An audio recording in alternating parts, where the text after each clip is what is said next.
विभिन्न स्कूलों से आए हुए प्रधानाचार्य महोदय, सभी सम्मानित आचार्य वर्ग,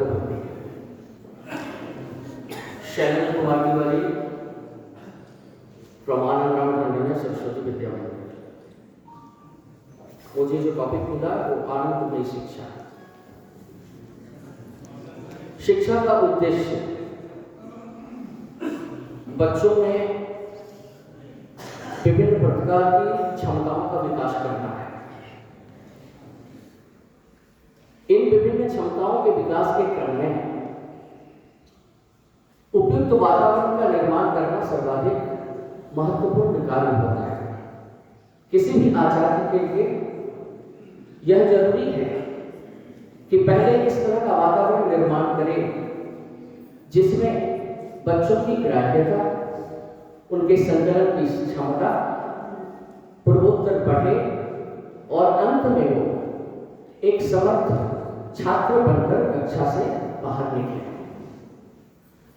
आनंदमय शिक्षा से हमारा मतलब एनईपी की भाषा में है कि हर वो परिस्थिति, हर वो उपस्कर, हर उस प्रकार की युक्तियां जिसके द्वारा हम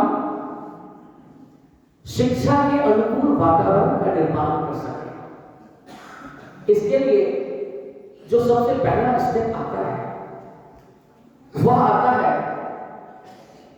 एक दूसरे से संवाद प्रेषण को बेहतर बनाना।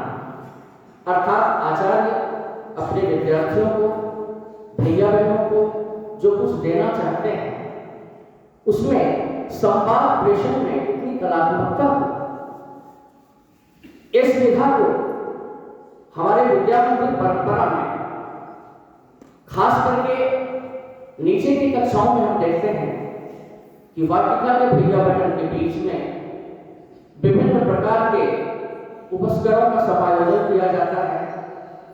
ऊपर की कक्षाओं में जब हम आते हैं तो वहां पर भी कुछ ड्रामाटाइजेशन, कुछ छोटे मोटे नाटक, ड्रामा, कभी कभी उन्हें बाहर के बागवानी में बुला करके विभिन्न फूल, फलों इत्यादि से अवगत कराना, जानवरों के प्रतिबिंब बनाकर उनके मॉडल बना करके उसे बाहर में सजा करके रखना।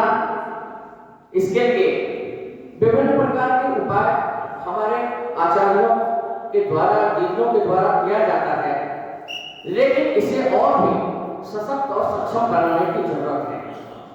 आनंदमयी शिक्षा से संपन्न हमारे मानसिक परिष्कार से भी, अर्थात व्यक्तित्व का संवर्धन किस प्रकार हो सके और इसके लिए और क्या क्या उपाय किए जा सकते हैं। मॉडर्न डिस्प्ले तो एक आम विधा है जिस पर हम पारंपरिक रूप से निर्भर हैं, लेकिन इसमें श्लोक, मंत्र, संस्कृत वातावरण का निर्माण, कविता संकलन आदि भी अत्यंत आवश्यक है।